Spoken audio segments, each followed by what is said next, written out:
A Unimed Juiz de Fora completa hoje 41 anos e está entre as 3 melhores operadoras de planos de saúde do Brasil na avaliação da ANS, Agência Nacional de Saúde Suplementar. Uma boa notícia depois de um ano marcado por protestos contra a qualidade de saúde no país. E para falar sobre essa comemoração dos 41 anos, a gente conversa agora com o presidente da Unimed JF, Dr. Hugo Borges. Dr. Hugo, 2013 foi um ano de grandes avanços, de grandes conquistas para a Unimed aqui de Juiz de Fora. Bom dia a todos. Nós estamos muito felizes com essa categorização que a ANS deu para a Unimed Juiz de Fora, até porque é a agência reguladora. Isso foi muito significativo isso para nós, né? Eu quero, antes de tudo, agradecer mais uma vez a possibilidade de estar aqui, viu? Agradecer a Jane e ao sistema Circon todo, né, em seu nome, porque é sempre um prazer vir, a gente é sempre muito prestigiado, a Unimed tem sido sempre muito prestigiada por essa casa, né? Estava conversando um pouquinho com o Gerson ali, a questão dessa coragem de fazer programa ao vivo durante tanto tempo. Você que é um profissional, né, professor Leão, sabe quanto que isso é difícil, né? E vocês fazem isso hoje com maestria. Talvez o único canal hoje da região que ousa tanto como vocês. Eu fico muito feliz de vir aqui por isso. Obrigada. E tenho aqui por todos vocês um carinho muito grande e agradeço muito. E é uma honra estar aqui nessa mesa sentado com o professor Leão e com o Gerson, que é essa figura aí fantástica e carismática e simples e está à frente de uma pró-reitoria importante. Obrigado. Então, eu estou muito lisonjeado de estar sentado aqui com vocês. E feliz porque hoje, de fato, esse dia 8 foi o dia que há 41 anos atrás, né, alguns colegas, que muitos estão aí ainda, né, ousaram, estamos falando aqui de 41 anos atrás, nós estávamos em pleno ano de 1973, um período difícil do Brasil. Período de ditadura, né? Onde as associações, os sindicatos eram todos vistos com muita reserva, principalmente pelo Estado, pelo governo da época, né? E eles tiveram essa coragem, essa ousadia de se reunir e criar uma cooperativa. E essas pessoas, muitos estão aí até hoje, são as pessoas a quem a gente deve isso tudo, né? E, em segundo lugar, os que estão lá hoje, que são os funcionários da Unimed, que são pessoas muito dedicadas, os 1.311 médicos cooperados, essa rede prestadora que temos em Juiz de Fora, que é fantástica, né? Uma rede de excepcionais hospitais, clínicas, laboratórios, é um conjunto. Mas mais do que isso tudo, né, eu acho que é a própria comunidade de Juiz de Fora. Por quê? Porque a Unimed não é minha, a Unimed não é dos 1.300 médicos, na verdade a Unimed é da cidade, é um fundo, é uma mútua, é uma cooperativa, né? Então, o que nós fazemos lá?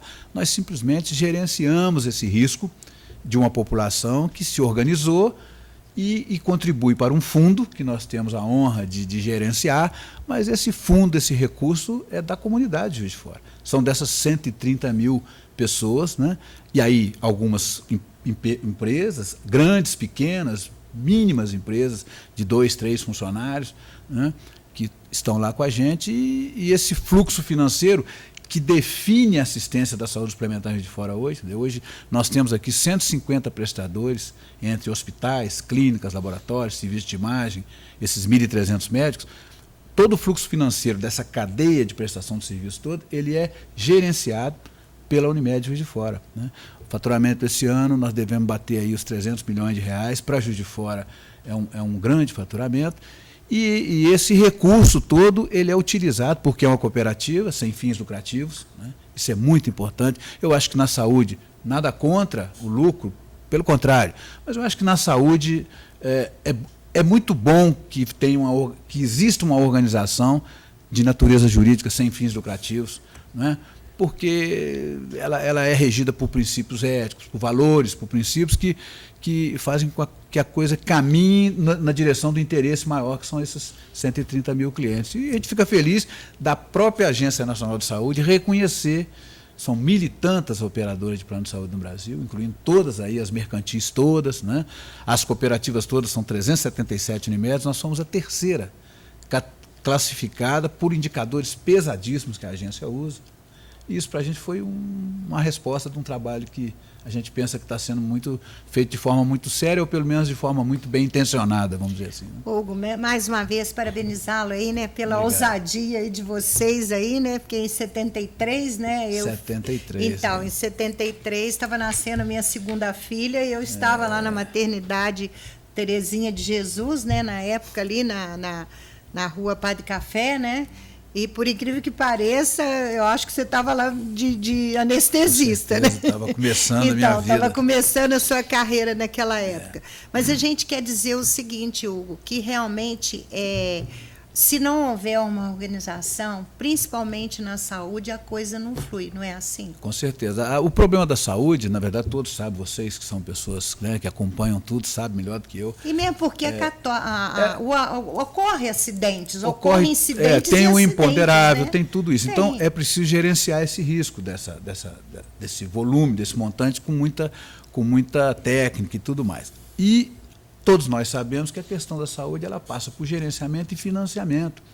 É a grande amargura por que passa aí os colegas que são gestores do Sistema Único de Saúde, que tem coisas maravilhosas, né? Se a gente pensar, aliás, o Sistema Único de Saúde está fazendo 25 anos agora, né? Essa ideia maravilhosa, é um sistema elogiado pelo mundo inteiro, nessa pretensão dele de ser laico, de acessibilidade ampla e tudo mais. Na verdade, falta financiamento. Então, é preciso as duas coisas, né? Você tem que ter o recurso e tem que ter um gerenciamento, como toda iniciativa, na saúde mais do que nunca, né? E nós estamos muito felizes agora, Jane, porque a Unimed tem sido ouvida, né? Nós tivemos uma audiência pública agora muito interessante na Câmara Federal, eu participei representando o sistema Unimed.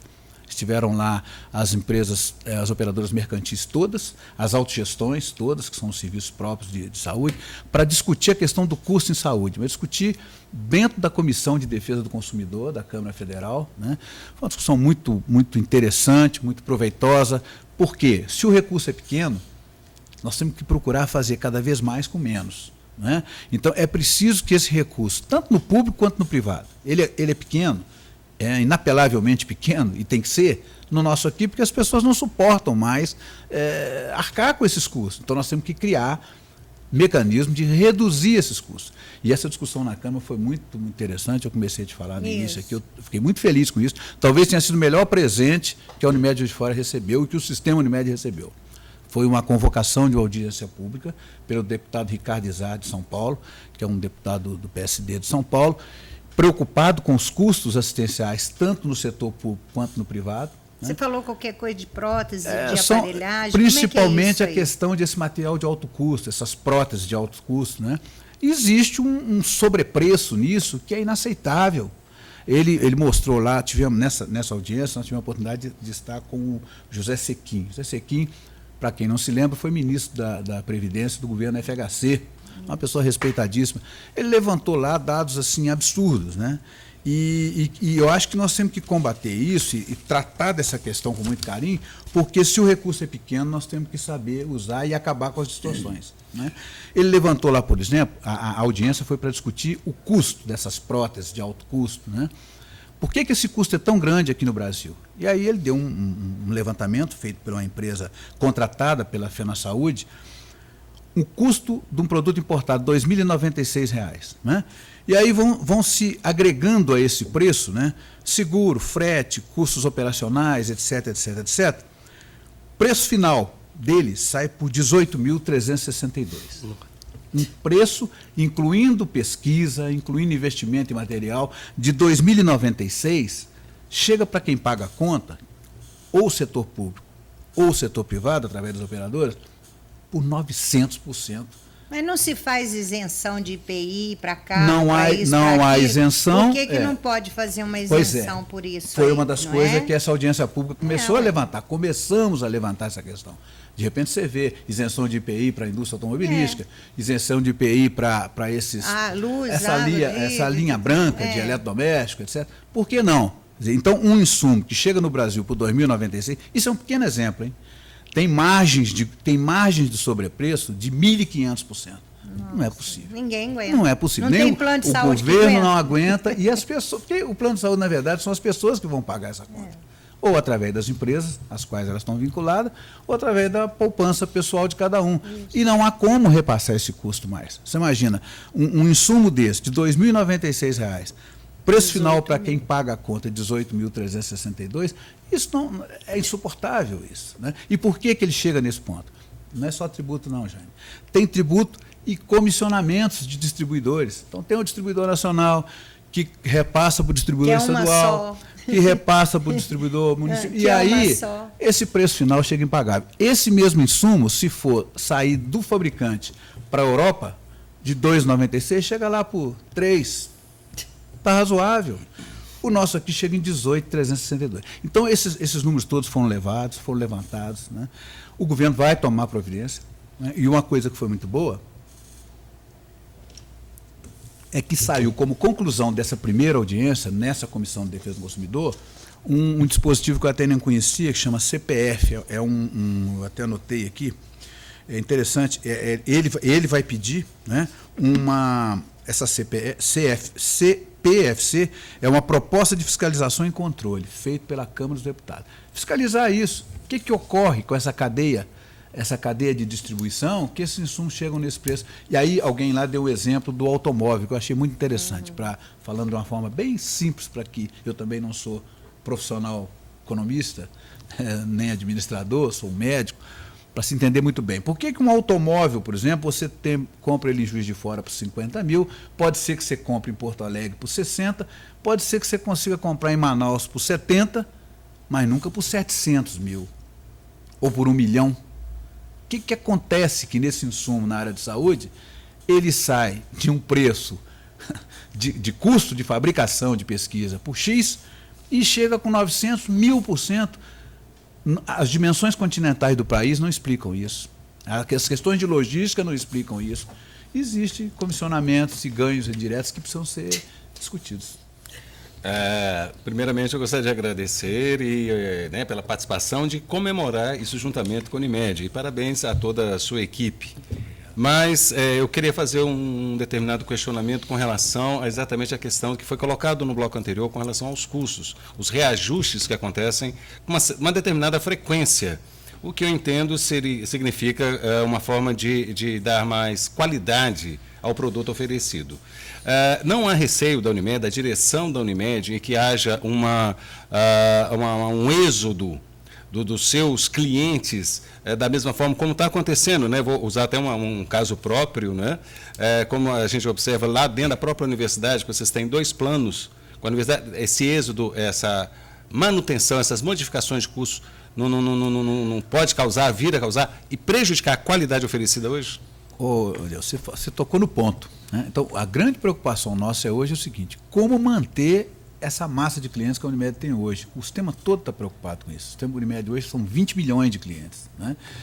Esses custos são insuportáveis, né? E mesmo que a Agência Nacional de Saúde hoje, né, autorizasse o repasse total, diz, olha, todo aumento, incremento de custo que você tiver nesse exercício, você pode repassar para o cliente, seja ele uma empresa ou uma pessoa física, nós não podemos repassar, porque as pessoas não suportam mais arcar com esses custos. Então, qual que foi a saída?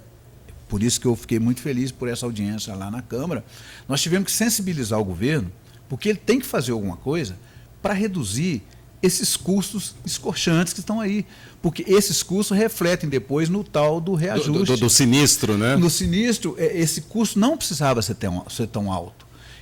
Por consequência, então, esses reajustes que as operadoras têm que fazer poderiam ser bem menores. Porque o que nos interessa é que, em vez de 130 mil clientes de fora, a gente tivesse os 500 mil. Esse é que é o objetivo. Ainda mais que nós não temos esse ânimo do lucro, porque é, de fato, uma cooperativa verdadeira. Nós precisamos administrar bem esses recursos e contratar serviços de qualidade. Não pode haver nenhum tipo de prejuízo da qualidade, mas a gente pode conseguir a mesma qualidade com custos bem menores, né? Aí é preciso uma ação das operadoras de plano de saúde, do Sistema Único de Saúde, seus gestores, né? E do próprio governo. E aí, lá nessa audiência, a tentativa nossa é de envolvimento de Ministério Público, de PROCON, do CAD, do Direito Econômico. Por quê? É uma questão de economia popular. Há uma questão que envolve isso aí, que tem a ver com a economia popular, o direito do consumidor, né? Não é possível as distorções tão grandes de preços. Os próprios fabricantes hoje, para você ter uma ideia, estão preocupados. O que está acontecendo com o produto deles que eles colocam no mercado e que chega lá na ponta para quem vai pagar a conta com preços tão díspares e tão absurdamente grandes. E para isso agora juntou-se todo mundo. O que é o objetivo, então, te respondendo de uma forma bem sintética. Nós todos estamos querendo reduzir o custo dessa assistência, mas não às custas da qualidade assistencial. É possível reduzir esse custo trabalhando com materiais e medicamentos e equipamentos de altíssima qualidade, cortando um pouco esses sobrepreços que hoje existem nessa cadeia de valor. A exemplo do que acontece na indústria automobilística. Há pequenas variações de preço de um produto hoje. Você vai comprar um equipamento, uma máquina qualquer, um refrigerador, analisa isso para você ver. As diferenças de preço de um estado para outro, de uma cidade para outra, é em função do ICMS, mas nada que ultrapasse aí 10, 15, 20, 30%. Como é que pode se admitir num insumo de primeiríssima necessidade, igual uma prótese qualquer de utilização para uma reparação ortopédica ou neurocirúrgica ou cardíaca, ter variações que vão de 900% a 1.200%? Os custos são bastante elevados. Dentro do próprio território nacional? Não é possível. Né? Só eu queria ouvir de alguém que dirige, né, um plano particular, qual a avaliação que você faz da assistência pública, médica pública, através do governo? Qual a avaliação que você faz? Eu não sou suspeito para falar, porque não participo da gestão pública, mas tenho a informação que vocês também, as mesmas que vocês têm. Não tem dúvida hoje para ninguém que há um subfinanciamento dentro das necessidades. Para você ter uma ideia, os Estados Unidos, que tem um PIB fantástico, investe 17% do produto interno bruto na saúde. Nós estamos aqui com 3, 4% de um PIBinho, como tem sido os últimos PIBs brasileiros aí. Então, não dá para 200 milhões de pessoas, essa conta não fecha. Claro, esse é um ponto. Mas também é preciso cuidar da questão do gerenciamento disso, porque também com distorções que existem hoje, nem se aumentasse esse PIB aí para 10, 20% do PIB na saúde, com os ralos que existem hoje, esse dinheiro também não seria suficiente. Posso entender que a assistência, né, governamental é ruim. Em certas coisas, sim. Em certas coisas é muito boa. Você quer ver coisas muito boas? Tem ilhas de excelência. Por exemplo, o Sistema Único de Saúde tem ilhas de excelência no tratamento de questões de altíssima complexidade. Você vê hoje, o que se faz hoje em termos de transplantes é exclusivamente pelo setor público. A maioria dos transplantes de mais alto custo são feitos com excelência pelo setor público. Agora, é preciso uma reforma desse atendimento imediato que você vê aí. Ontem mesmo nós estávamos vendo em Juiz de Fora ausência de médico especialista no Panda Marechal, filas inteiras. Voltou aquela história toda. É uma questão de vontade política também, porque se é bom numa área, poderia ser na outra também, como aí, não é. Eu acho que falta isso, acho que falta recursos, política, né, investimentos. Eu conheço os gestores nossos do SUS, são pessoas muito bem intencionadas, aqui em Juiz de Fora, inclusive, nós estamos muito bem servidos, né, os colegas que estão à frente disso aí, eu os conheço quase todos, né? Agora, lutam com a dificuldade orçamentária absurda, né?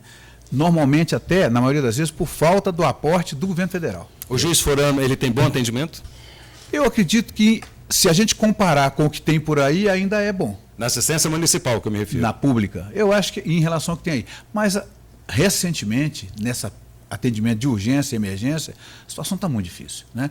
Essa matéria que saiu ontem aí, de falta de profissionais para atender o basal. Por quê? Porque não há salário. Isso é que as pessoas às vezes não conseguem entender, né? Abriram há pouco tempo aí um recrutamento de médico para o setor público, 4 horas semanais, um salário de R$1.200 e poucos. É complicado você conseguir recrutar um profissional de padrão por salários desses níveis, né? Fora as condições de trabalho que são péssimas, né? Então, acho que o resultado disso tudo é uma assistência ruim. Poderia ser muito melhor, com investimento e com gerenciamento. Eu acho que isso não tem acontecido. Tem havido boa vontade dos gestores, mas de boa vontade o inferno anda cheio.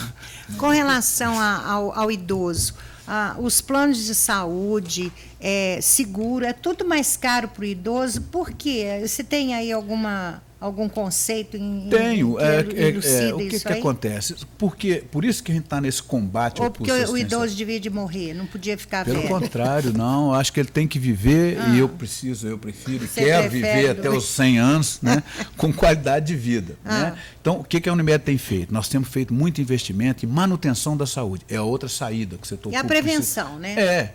Nós temos uma estrutura ali na Brand exclusivamente para tentar manter a saúde das pessoas. Para ser, de fato, uma operadora de saúde, de plano de saúde. Você tem que ter um plano de vida, tem que ter um plano de saúde. Doença. O plano de doença é o fortuito, é o acaso, né, que pode te acontecer na vida. É preciso, sim, que as pessoas vivam cada vez mais, mas com qualidade, né? E nós temos feito um trabalho lá muito interessante. Se vocês se derem ao trabalho de conhecer um dia, eu ficaria muito feliz. Quando você levanta, o que um indivíduo desse que está no programa hoje era e o que é?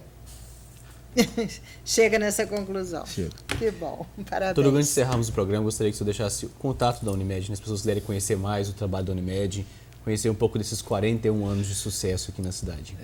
3249-5550, tem o site, né? www.unimedjf.coop.br, e agradeço, estou muito feliz com tudo e com essa perspectiva de mudar esse modelo de atenção da saúde que está aí hoje no país.